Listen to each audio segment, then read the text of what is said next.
بسم اللہ الرحمن الرحیم۔ السلام علیکم سامعین۔ کتاب لبیک، مصنف ممتاز مفتی۔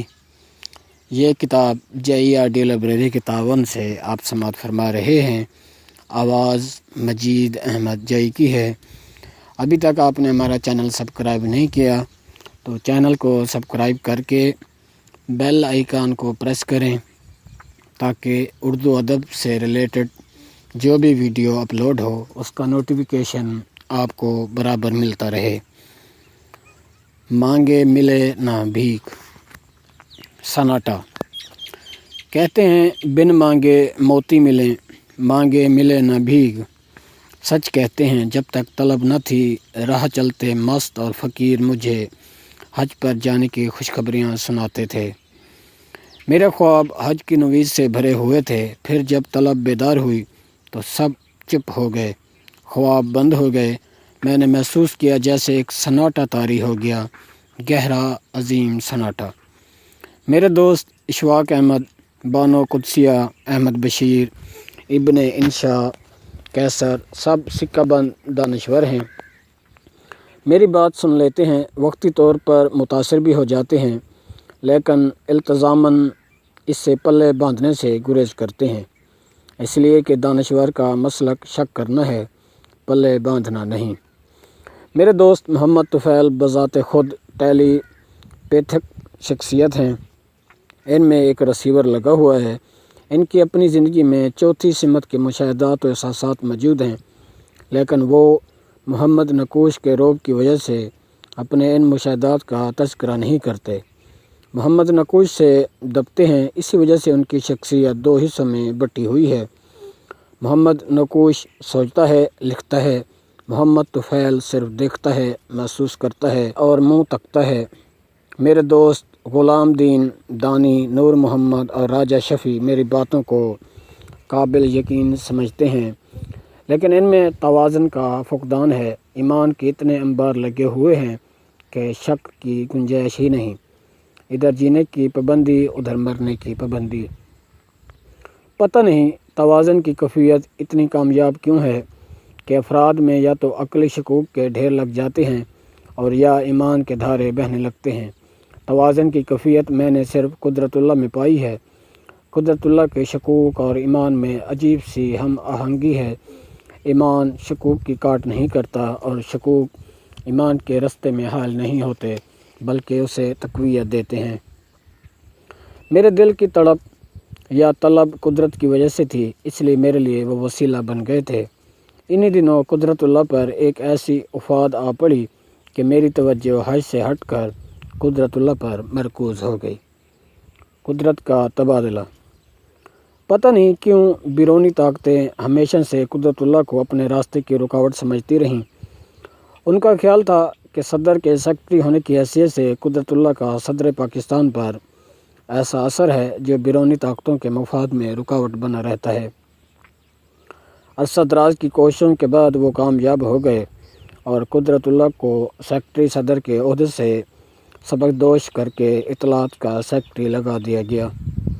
اس تبادلے کے بعد بیرونی طاقتوں پر انکشاف ہوا کہ بات تو وہیں کی وہیں رہی اور قدرت عملی طور پر جوں کہ توں اثر انداز ہیں، لہٰذا بیرونی طاقتوں نے شدید دباؤ ڈالا۔ نتیجہ یہ ہوا کہ قدرت کو مرکزی حکومت سے الگ کر کے صوبائی حکومت میں فائز کر دیا گیا۔ اس تبادلے کی وجہ سے ہماری توجہ حج سے ہٹ کر دوسرے معاملات پر مرکوز ہو گئی۔ پتہ نہیں کیوں اس تبادلے پر قدرت اللہ نے اپنا استعفیٰ صدر کی خدمت میں پیش کر دیا۔ یہ استعفیٰ احتجاج کا مظہر نہ تھا، عرصہ دراز سے قدرت کی خواہش تھی کہ نوکری چھوڑ کر کوئی لکھنے پڑھنے کا کام کریں۔ صدر ایوب نہیں چاہتے تھے کہ قدرت اللہ کا استعفیٰ منظور کریں، قدرت اللہ ضد کر رہے تھے۔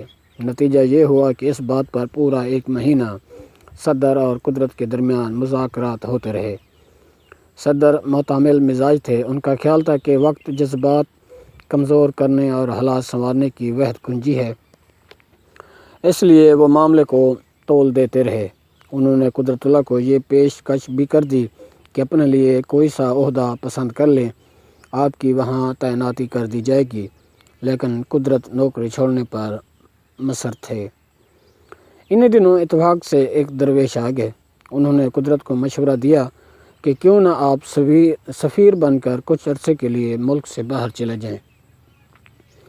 قدرت اللہ کو یہ بات قابل قبول نظر آئی۔ ان کی خواہش تھی کہ کوئی دور کی جگہ ہو، چھوٹا سا ملک ہو۔ اتفاق سے ہائی لینڈ کی سفارت خالی تھی، لہٰذا صدر نے انہیں ہائی لینڈ کا سفیر بنا کر بھیج دیا۔ قدرت اللہ کے جانے کے بعد میرے نزدیک حج کا سارا منصوبہ ہی ڈھیر ہو کر رہ گیا۔ ایک سناٹا چھا گیا، خواب آنے بند ہو گئے، مستوں نے مجھے سر راہ روکنا چھوڑ دیا، فقیر خاموش ہو گئے اور میں گویا ایک خلا میں ٹانگ دیا گیا۔ حج کی عرضی۔ مہینے گزر گئے، پھر ہائی لینڈ سے قدرت کا خط موصول ہوا۔ لکھا تھا، مایوس نہ ہوں، اللہ کے در پر نا امیدی گناہ ہے، انشاءاللہ ہم ضرور حج پر حاضری دیں گے، آپ حج کے لیے عرضی گزار دیں۔ قدرت اللہ کے اس خط نے از سر نو امید کا دیا روشن کر دیا۔ میں سمجھا کہ خوابوں کی تعبیر کا وقت آ گیا ہے۔ میں نے عرضی کا فارم منگوایا، کوائف درج کیے، رقم جمع کروائی اور پھر تیاری میں مصروف ہو گیا۔ عرضی دیتے وقت میرا ایمان تھا کہ جب ڈسٹرکٹ مجسٹریٹ قرعہ اندازی کریں گے تو اللہ میاں خود ان کے پاس آ کر بیٹھ جائیں گے اور کہیں گے، میاں ممتاز مفتی کا نام ضرور نکالو، اسے ہم نے خود بلایا ہے، بڑی مشکل سے حج پر آنے کے لیے رضامند کیا ہے، کہیں پھر سے منکر نہ ہو جائے۔ اور قرعہ میں میرا نام نکلوانے کے بعد وہ فٹافٹ مکہ معظمہ پہنچیں گے تاکہ بر وقت مجھے ریسیو کرنے کا بندوبست کر لیں۔ جب مجھے علم ہوا کہ قرعہ میں میرا نام نہیں نکلا تو میں ہکا بکا رہ گیا۔ مجھے یقین ہی نہیں آتا تھا کہ میرا نام نہیں نکلا۔ کئی ایک روز تو میرا ذہن معاف رہا، پھر میں نے قدرت کو اطلاع دی کہ میرا نام قرعہ اندازی میں نہیں نکلا۔ جواب میں انہوں نے لکھا کہ نہیں نکلا تو کوئی بات نہیں، آپ اگلے سال پھر عرضی گزاریں۔ اگلے سال پھر میرا نام نہ نکلا تو پھر دھچکا لگا، امید و بیم۔ پھر 2 مہینے ایک جمود سا طاری رہا، طلب ہچکیاں لے لے کر ساکت ہو گئی۔ جب تیسرے سال بھی قرعہ اندازی میں میرا نام نہ نکلا تو میں مایوس ہو گیا۔ حج کے خواب پھر سے شروع ہو گئے۔ اب ان خوابوں میں کوئی خوشخبری نہ ہوتی تھی بلکہ رکاوٹیں پیدا ہونے کی خبر سنائی جاتی۔ کبھی راستے میں سانپ آ کھڑا ہوتا، کبھی راستے کا پل بیٹھ جاتا، کبھی کوئی خوفناک مست راستہ روک کر کھڑا ہو جاتا۔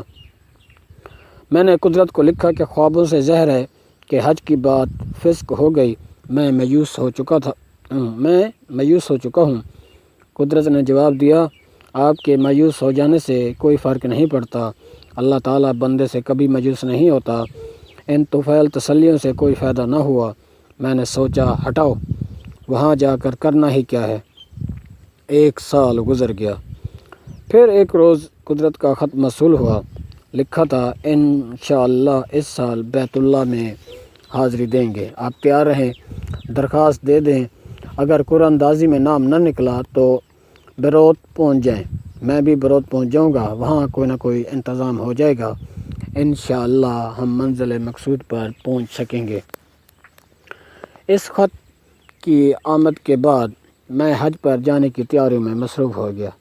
سب سے پہلے میں نے حج پر 7-8 کتابیں خریدیں، ان سب کو بار بار پڑھا، نقشے حاصل کیے، جدہ، مکہ معظمہ، مدینہ منورہ، مینا، مزدلفہ، عرفات، سب مقامات کو پن پوائنٹ کیا۔ حج کے ارکان کی فہرست بنائی، ممنوعات کو الگ قلم بند کیا، بھولی ہوئی نماز کو از سر نو رٹا۔ پھر میں نے حج کے ارکان کو سلسلہ وار لکھا اور آخر میں ان آیات کے معنی یاد کرنے لگا جو حج کے دوران مختلف مقامات پر پڑھنی ضروری تھیں۔ Final list. انہی دنوں جب میں حج کی تیاری کرنے میں شدت سے مصروف تھا، قدرت کے ایک جاننے والے بزرگ ایڈوکیٹ صاحب پنڈی تشریف لے آئے۔ میں نے کہا، ایڈوکیٹ آپ یہاں کیسے؟ کہنے لگے، پنڈی ایک کام سے آیا تھا، سوچا آپ کو اطلاع دیتا جاؤں تاکہ آپ ناحق کی کوفت سے بچ جائیں۔ میں سمجھا نہیں۔ قدرت اللہ صاحب کا خط موصول ہوا ہے جس میں تحریر ہے کہ وہ اس سال حج پر جانے کا ارادہ رکھتے ہیں۔ جی ہاں، میں نے جواب دیا، مجھے علم ہے۔ میں نے انہیں مطلع کر دیا ہے کہ اس سال آپ حج پر نہیں جا رہے، لیکن وہ تو جا رہے ہیں۔ میں نے ان کی بات کاٹی۔ انہوں نے پروگرام بنا لیا ہے، آپ کس طرح کہہ سکتے ہیں کہ نہیں جا رہے؟ میں نے وہ لسٹ دیکھی ہے۔ وہ مسکرا کر بولے، کون سی لسٹ؟ زائرین کی لسٹ۔ زائرین کی لسٹ؟ میں نے حیرانی سے پوچھا، ابھی تو قرآن اندازی نہیں ہوئی۔ ایڈوکیٹ نے پراسرار انداز سے میری طرف دیکھا اور پھر مسکرا دیے۔ وہ لسٹ نہیں، وہ بولے۔ تو پھر کون سی لسٹ؟ میں نے پوچھا۔ جو زائرین اس سال حج پر حاضری دیں گے۔ وہ پھر مسکرائے۔ مدینہ منورہ سے جن کی منظوری مل چکی ہے وہ لسٹ۔ اس لسٹ میں نہ تو شہاب صاحب کا نام ہے نہ آپ کا۔ حیرت سے میں ہکا بکا ایڈوکیٹ صاحب کی طرف دیکھنے لگا۔ وہ مسکرائے، پھر بولے، بھائی میں نے تو متعدد بار آپ کی فائل دستخط کے لیے پیش کی، لیکن ہر بار اسے دستخط کے بغیر لٹا دیا گیا۔ میں نے حیرت سے ایڈوکیٹ صاحب کی طرف پھر دیکھا۔ خیر کوئی بات نہیں، وہ بولے، دیر عید درست عید۔ شہاب صاحب کو ان تفصیلات کا علم ہے، وہ جلد آپ کو اطلاع دیں گے۔ ایڈوکیٹ صاحب کی بات سن کر میں سوچ میں پڑ گیا۔